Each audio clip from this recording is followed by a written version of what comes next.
പിന്നിച്ചൻ തോമസിൻ്റെയും അങ്കിത ശ്രീധറിൻ്റെയും അമ്മ മലയാളിയുടെയും ഒക്കെ വീഡിയോ കണ്ട് ഓസ്ട്രേലിയയിലേക്ക് വരാനായിട്ട് തീരുമാനമെടുത്തവരാണ് നിങ്ങളെങ്കിൽ എങ്ങനെയാണ് ഒരു ജോലി ഇന്ത്യയിൽ നിന്ന് തന്നെ കിട്ടി ഓസ്ട്രേലിയയിലേക്ക് ഡയറക്റ്റായിട്ട് സേഫായിട്ട് വരാൻ സാധിക്കുന്നതെന്ന് നിങ്ങൾ മനസ്സിൽ ആഗ്രഹിക്കുന്നവരാണെങ്കിൽ അതിനൊരു ഉത്തരം തരിക എന്നുള്ളതാണ് ഈ വീഡിയോയുടെ ഉദ്ദേശം.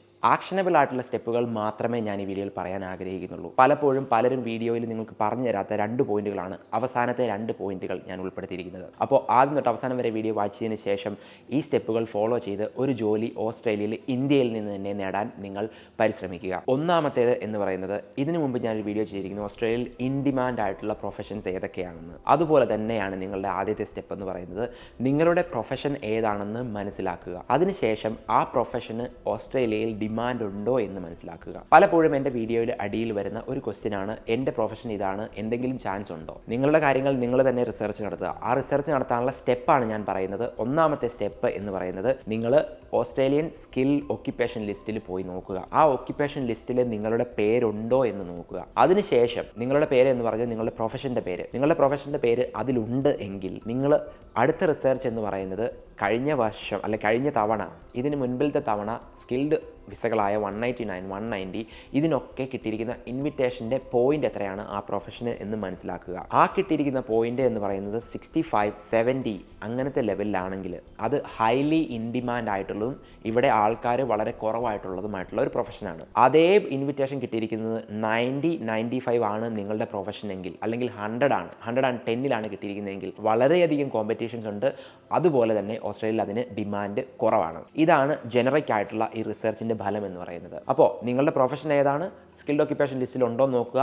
ഈ കഴിഞ്ഞ റൗണ്ടിൻ്റെ result always department of home അഫയേഴ്സിൻ്റെ വെബ്സൈറ്റിലുണ്ടാവും. അതിൽ പോയി നോക്കുക എത്ര പോയിന്റിലാണ് ഇൻവിറ്റേഷൻ കിട്ടിയിരിക്കുന്നത്. 65, 70, 75 പോയിന്റുകൾ ഇൻവിറ്റേഷൻ കിട്ടിയിരിക്കുന്നതിന് കൂടുതൽ ചാൻസുകളുണ്ട്. അതുപോലെ അതിന് ഹൈ ഡിമാൻഡും ഉണ്ട്. അപ്പോൾ ആ പ്രൊഫഷൻ ഉള്ളവരാണെങ്കിൽ അടുത്ത സ്റ്റേജിലേക്ക് നിങ്ങൾ പോകണം. വളരെ ഇമ്പോർട്ടൻ്റ് ആയിട്ടുള്ള അടുത്ത സ്റ്റെപ്പ് എന്ന് പറയുന്നത്, ഒരു റെസ്യൂമെ അഥവാ CV പ്രിപ്പയർ ചെയ്യുക എന്നുള്ളതാണ്. എൻ്റെ ചാനലിൽ ഇഷ്ടംപോലെ വീഡിയോസ് ഉണ്ട് ഒരു CV എങ്ങനെ നന്നായിട്ട് പ്രിപ്പയർ ചെയ്യാം. നിങ്ങൾ ഫ്രഷർ ആണെങ്കിൽ, എക്സ്പീരിയൻസ്ഡ് ആണെങ്കിൽ, അല്ലെങ്കിൽ ഓട്ടോമാറ്റിക് ആയിട്ട് എങ്ങനെ നിങ്ങൾക്ക് പ്രിപ്പയർ ചെയ്യാം, ഇങ്ങനെയൊക്കെ പറഞ്ഞ്, അതായത് ആപ്ലിക്കൻ ട്രാക്കിംഗ് സിസ്റ്റത്തിനെ ബീറ്റ് ചെയ്യുന്ന രീതിയിൽ എങ്ങനെ CV പ്രിപ്പയർ ചെയ്യാം, ഇതിനൊക്കെ വേണ്ടി എൻ്റെ ചാനലിൽ കുറേ വീഡിയോസ് ഉണ്ട്. ഞാൻ ഇപ്പോൾ എൻ്റെ വീഡിയോയുടെ മുകളിൽ അതിൻ്റെ ലിങ്ക് കാണിക്കാം. നിങ്ങൾക്ക് ആവശ്യമുണ്ടെങ്കിൽ നിങ്ങൾ പോയി കാണുക. അതിനുശേഷം ഓസ്ട്രേലിയൻ ജോബിന് വേണ്ടി പ്രിപ്പയർ ചെയ്യപ്പെട്ട ഒരു CV നിങ്ങൾ കറക്റ്റായിട്ട് റെഡിയാക്കി വയ്ക്കുക. നിങ്ങളുടെ CV സെലക്ട് ആയില്ലെങ്കിൽ നിങ്ങൾ പിന്നെ എന്ത് ചെയ്തിട്ടും ഒരു കാര്യമില്ല. ഏതൊരു ജോബ് ആപ്ലിക്കേഷനും ആദ്യം നിങ്ങളെക്കുറിച്ച് നിങ്ങളുടെ എംപ്ലോയറിൻ്റെ മുൻപിലെത്തുന്ന ഒരു ഡോക്യുമെൻ്റ് എന്ന് പറയുന്നത് നിങ്ങളുടെ റെസ്യൂമെ അഥവാ CV ആണ്. ഇത് ആബ്സല്യൂട്ട് ബെസ്റ്റായിട്ട് പ്രിപ്പയർ ചെയ്താൽ മാത്രമേ അപ്ലൈ ചെയ്യുന്ന 500ഓളം 1000ഓളം പീപ്പിളിൻ്റെ ഇടയ്ക്ക് നിങ്ങൾക്ക് അതിനെ ഹൈലൈറ്റ് ചെയ്ത് കാണിക്കാൻ സാധിക്കുകയുള്ളൂ. നിങ്ങളൊന്ന് ആലോചിച്ച് നോക്കുക, നിങ്ങളുടെ മുൻപിലേക്ക് ഒരു 1000 പേപ്പർ, 1000 കാൻഡിഡേറ്റ്സ് വന്നു. അതിൽ നിന്നും എന്തെങ്കിലും ഒരു വ്യത്യസ്തതയുള്ള ഒരു കാൻഡിഡേറ്റിനെ നിങ്ങൾ സെലക്ട് ചെയ്യാൻ സാധ്യതയുള്ളൂ ഒരു എംപ്ലോയർ ആണെങ്കിൽ. അപ്പോൾ അത് മനസ്സിൽ വെച്ചുകൊണ്ട് തന്നെ നിങ്ങളുടെ റെസ്യൂമെ പ്രിപ്പയർ ചെയ്യാൻ ശ്രമിക്കുക. CV പ്രിപ്പയർ ചെയ്യുമ്പോൾ ATS ഫ്രണ്ട്ലി ആണെന്ന് ഡെഫിനറ്റ് ആയിട്ടും ഉറപ്പുവരുത്തുക. അതുപോലെ ജോബ് ഡിസ്ക്രിപ്ഷനിൽ പറഞ്ഞിരിക്കുന്ന കീവേഡ്സ് ഡെഫിനറ്റ് ആയിട്ടും ഉൾപ്പെടുത്താൻ ശ്രമിക്കുക. അതുപോലെ നിങ്ങളുടെ പേഴ്സണൽ സ്കിൽസ് എന്തൊക്കെയാണ്, ഈ ജോലിക്ക് നിങ്ങൾക്ക് ബ്രിങ് ചെയ്യാൻ പറ്റുന്ന ആ ക്വാളിറ്റീസ് എന്തൊക്കെയാണ്, അതൊക്കെ ഡെഫിനറ്റ് ആയിട്ടും ഉൾപ്പെടുത്താൻ തന്നെ ശ്രമിക്കുക. ഇനി ഈ CV പ്രിപ്പറേഷനെ പോലെ തന്നെ ഇതേ സ്റ്റെപ്പിൽ നിങ്ങൾ മസ്റ്റായിട്ടും പ്രിപ്പയർ ചെയ്യേണ്ട മറ്റൊരു കാര്യം എന്ന് പറയുന്നത്, ലിങ്ക്ഡിൻ നിങ്ങൾ അപ്ഡേറ്റ് ചെയ്യുക എന്നുള്ളതാണ്. ചുമ്മാ ഒരു ഫോട്ടോ ഇല്ലാതെ ഏതോ ഒരു പ്രൊഫഷൻ നിങ്ങളുടെ പേരും വെച്ച് ഒരു സ്കില്ലും എഴുതാതെ ചുമ്മാ ഉള്ള ഒരു ലിങ്ക്ഡിൻ പ്രൊഫൈൽ അല്ല വേണ്ടത്.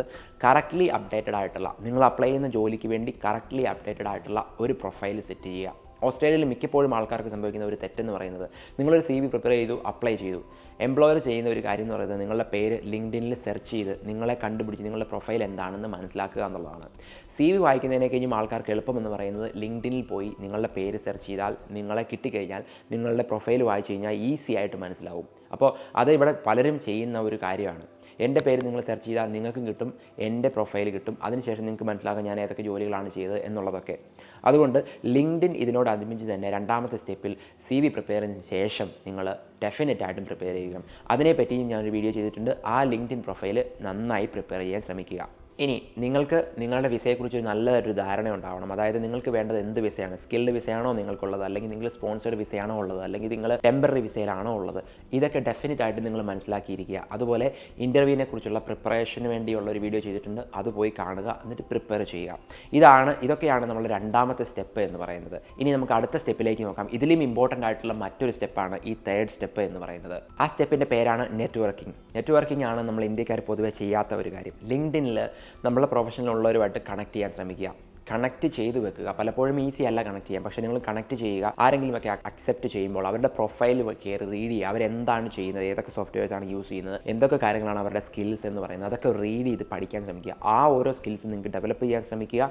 അതല്ലെങ്കിൽ നിങ്ങൾ ഇൻ്റർവ്യൂ ചെയ്യുന്ന സമയത്ത് അല്ലെങ്കിൽ നിങ്ങളുടെ CV-യിൽ ആ ഓരോ സ്കിൽസും നിങ്ങൾ കൂടുതൽ ഉൾപ്പെടുത്താൻ ശ്രമിച്ചുകൊണ്ടേയിരിക്കുക. അപ്പോൾ നിങ്ങൾ നെറ്റ്വർക്കിംഗ് ചെയ്യുന്നത് ഒരുപക്ഷെ നിങ്ങൾക്ക് ഫേസ് ടു ഫേസ് നെറ്റ്വർക്കിംഗ് ആയിരിക്കാം. ചിലപ്പോൾ ഓൺലൈനായിട്ടുള്ള വെബിനാർസ് ഇപ്പോൾ ഇഷ്ടം പോലെ ഉണ്ട്. എഞ്ചിനീയേഴ്സ് ഓസ്ട്രേലിയയുടെ വെബിനാർസ് ധാരാളമായിട്ട് കാണാൻ സാധിക്കും. അവിടെ പോയി രജിസ്റ്റർ ചെയ്തതിന് ശേഷം നിങ്ങൾക്ക് കൂടുതൽ ആൾക്കാരുമായിട്ട് കണക്ട് ചെയ്യാൻ സാധിക്കും. കൂടുതൽ നെറ്റ്വർക്കിംഗ് ചെയ്തതിലൂടെ നമ്മുടെ ജോബ് ഓപ്പർച്യൂണിറ്റീസ് കൂടുതലാവുകയാണ് ചെയ്യുന്നത്. അങ്ങനെ പലരുമായിട്ട് കണക്ട് ചെയ്യുമ്പോൾ പലപ്പോഴും ആൾക്കാർക്ക് ജോലി പലതും ഞാനിപ്പോൾ പലപ്പോഴും എൻ്റെ എംപ്ലോയറുടെ അടുത്ത് ജോലി കാണുമ്പോൾ എനിക്കറിയാവുന്നവരോട് ഞാൻ പറയാറുണ്ട്. എനിക്ക് സബ്സ്ക്രൈബർ ആയിട്ടുള്ള ആൾക്കാർ എനിക്ക് പേഴ്സണലായിട്ട് അയച്ചവർ പലരും ഉണ്ട്. അപ്പോൾ എനിക്ക് അറിയാവുന്നവർക്ക് ആ ജോലികൾ എൻ്റെ എംപ്ലോയറിൻ്റെ അടുത്ത് കാണുമ്പോൾ ഞാൻ പലപ്പോഴും ഷെയർ ചെയ്യാറുണ്ട്. എനിക്ക് ഡയറക്റ്റായിട്ട് ചിലപ്പോൾ റെഫർ ചെയ്യാൻ പറ്റണമെന്നില്ല, പക്ഷേ അറ്റ്ലീസ്റ്റ് നിങ്ങൾ ആ ജോലി അവർ വഴി അറിയാനുള്ള സാധ്യതയുണ്ട്. ഓസ്ട്രേലിയയിൽ എല്ലാവരും പറയുന്ന ഒരു കാര്യമാണ്, റെഫറൻസ് വഴിയാണ് ആദ്യത്തെ ജോലിയിൽ എപ്പോഴും കയറി പറ്റാൻ എളുപ്പം.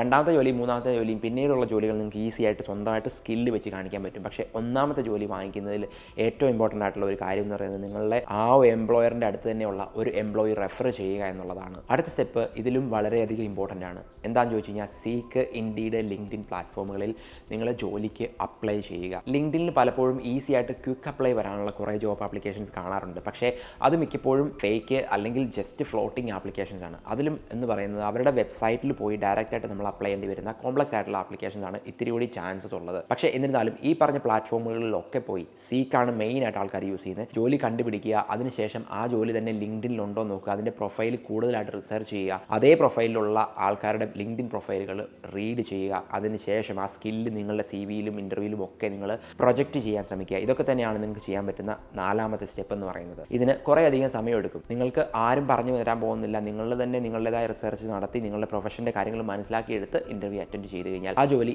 ഈസി ആയിട്ട് കരസ്ഥമാക്കാൻ പറ്റുമെന്ന് ഞാൻ വിശ്വസിക്കുന്നു. ഇമ്പോർട്ടൻ്റ് ആയിട്ടുള്ള അടുത്ത സ്റ്റെപ്പ് എന്ന് പറയുന്നത് ഓൺലൈൻ ഇൻ്റർവ്യൂവിന് വേണ്ടി പ്രിപ്പയർ ചെയ്യുക. ഇവിടെ യൂസ് ചെയ്യുന്ന മെയിൻ ആയിട്ടുള്ള പ്ലാറ്റ്ഫോംസ് എന്ന് പറയുന്നത് ഒന്നെങ്കിൽ സൂം അല്ലെങ്കിൽ ഒരു ടീം മീറ്റിംഗ്, മൈക്രോസോഫ്റ്റിൻ്റെ ടീംസ്. ഈ രണ്ട് പ്ലാറ്റ്ഫോംസാണ് പൊതുവെ യൂസ് ചെയ്യാറ്. ഇൻ്റർവ്യൂ തുടങ്ങുന്നതിന് മുൻപ് തന്നെ ഒരാൾ ഇൻ്റർവ്യൂവിന് വിളിച്ചു കഴിഞ്ഞാൽ നിങ്ങൾ ഡെഫിനറ്റ് ആയിട്ട് മേക്ക് ഷുവർ ചെയ്യുക നിങ്ങളുടെ മൈക്ക് വർക്ക് ചെയ്യുന്നുണ്ട്, നിങ്ങളുടെ ഹെഡ്ഫോൺ വർക്ക് ചെയ്യുന്നുണ്ട്. അതുപോലെ ആ എംപ്ലോയറിനെ കുറിച്ച് ഡെഫിനറ്റ് ആയിട്ട് നിങ്ങൾ റിസർച്ച് നടത്തിയിരിക്കണം. ആ എംപ്ലോയർ എന്തൊക്കെ കാര്യങ്ങളാണ് ചെയ്യുന്നത്, അവരുടെ മെയിൻ ഫീൽഡ് ഓഫ് പ്ലേ ആരാണ്, അവരുടെ ക്ലയൻസ് ആരൊക്കെയാണ് എന്നുള്ള കാര്യങ്ങളൊക്കെ തന്നെ. അങ്ങനെ എംപ്ലോയറിനെ കുറിച്ച് കൂടുതൽ മനസ്സിലാക്കിയിരുന്നതിന് ശേഷം ഇൻ്റർവ്യൂവിൽ എംപ്ലോയറിനെ കുറിച്ച് കൂടുതൽ നിങ്ങൾ ഇംപ്രസ് ചെയ്യാൻ ശ്രമിക്കുക. അടുത്ത സ്റ്റെപ്പ് എന്ന് പറയുന്നത് ഞാൻ പറയേണ്ട ആവശ്യമില്ല, വളരെ സ്ട്രെസ് ആയിട്ടുള്ള ഒരു മെയിൻ ആയിട്ടുള്ള ഇമ്പോർട്ടൻറ്റ് സ്റ്റെപ്പ് എന്താണെന്ന് ചോദിച്ചു കഴിഞ്ഞാൽ ഇംഗ്ലീഷ് സ്കില്ല് നിങ്ങൾ എപ്പോഴും അപ്പ് ചെയ്യാൻ ശ്രമിക്കുക അല്ലെങ്കിൽ ഡെവലപ്പ് ചെയ്യാൻ ശ്രമിക്കുക. അതിന് പല വിധത്തിലുള്ള പ്ലാറ്റ്ഫോംസ് ഉണ്ട്. IELTS-ഉം PTE-യും അല്ലെങ്കിൽ TOEFL-ഉം പാസ്സായതുകൊണ്ട് നിങ്ങളുടെ ഇംഗ്ലീഷ് സ്കില്ല് വളരെ ഹൈ ആയിരിക്കണമെന്ന് നിർബന്ധമില്ല. കാരണം ഞാൻ പറഞ്ഞിട്ടുണ്ട് ഓസ്ട്രേലിയ ഒരു സ്ലാങ് ഉണ്ട്, ഓസ്ട്രേലിയൻ ന്യൂട്രൽ ആക്സെൻ്റ് അല്ല ഉള്ളത്. അതുകൊണ്ട് നിങ്ങളുടെ ആക്സെൻറ്റുമായിട്ട് വന്നു കഴിഞ്ഞാൽ ചിലപ്പോൾ നിങ്ങൾക്ക് ആദ്യം മനസ്സിലാവണമെന്നില്ല. നിങ്ങൾ പറയുന്നത് അവർക്ക് മനസ്സിലാവില്ല, അവർ പറയുന്നത് നമുക്ക് മനസ്സിലാവില്ല. സോ അത് ഡിഫിക്കൽട്ടാണ്. അത് മനസ്സിലാക്കിക്കൊണ്ട് തന്നെ ഇങ്ങോട്ട് വരാൻ ശ്രമിക്കുക.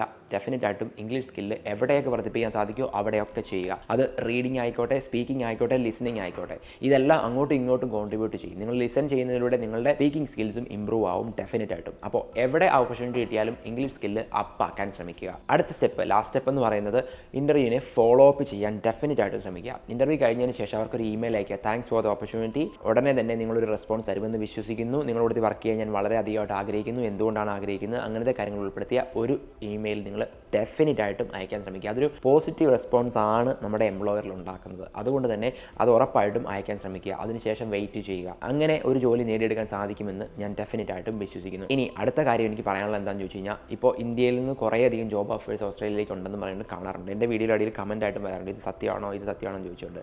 പലരുടെയും ഞാൻ ഓഫർ ലെറ്റർ കണ്ടു കഴിയുമ്പോൾ ഞാൻ പറയാറുണ്ട് മിക്കപ്പോഴും ഫേക്കാണ് വരാറ്. അങ്ങനെ നിങ്ങളുടെ പ്രൊഫഷൻ കണ്ടുമ്പോൾ തന്നെ എനിക്ക് മനസ്സിലാവും അതിൽ റിയൽ ആയിട്ടുള്ള ഓപ്പർച്യൂണിറ്റി ആണോ എന്നുള്ളത്. ഞാൻ പറഞ്ഞാൽ ഹോസ്പിറ്റൽ ഇൻഡസ്ട്രിയിലൊക്കെയാണ് ഈ പറഞ്ഞ പൊതുവെ സ്പോൺസേഡ് ആയിട്ടുള്ള വിസകൾ ഒത്തിരി ആയിട്ട് കാണാറുള്ളത്. അല്ലെങ്കിൽ സ്പെഷ്യലൈസ്ഡ് ആയിട്ടുള്ള സ്കിൽസ് നിങ്ങൾക്ക് ഉണ്ടാവണം, അങ്ങനെയൊക്കെയുള്ളതാണ്.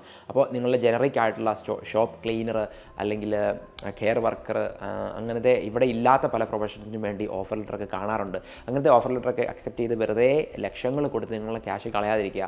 പലപ്പോഴും ആൾക്കാർ സ്ഥലം പണയപ്പെടുത്തിയൊക്കെയാണ് ഇത് കൊടുക്കുന്നതെന്ന് എനിക്ക് മനസ്സിലാവുന്നുണ്ട് കുറച്ച് പേരുടെ കമൻറ്റിൽ നിന്നും.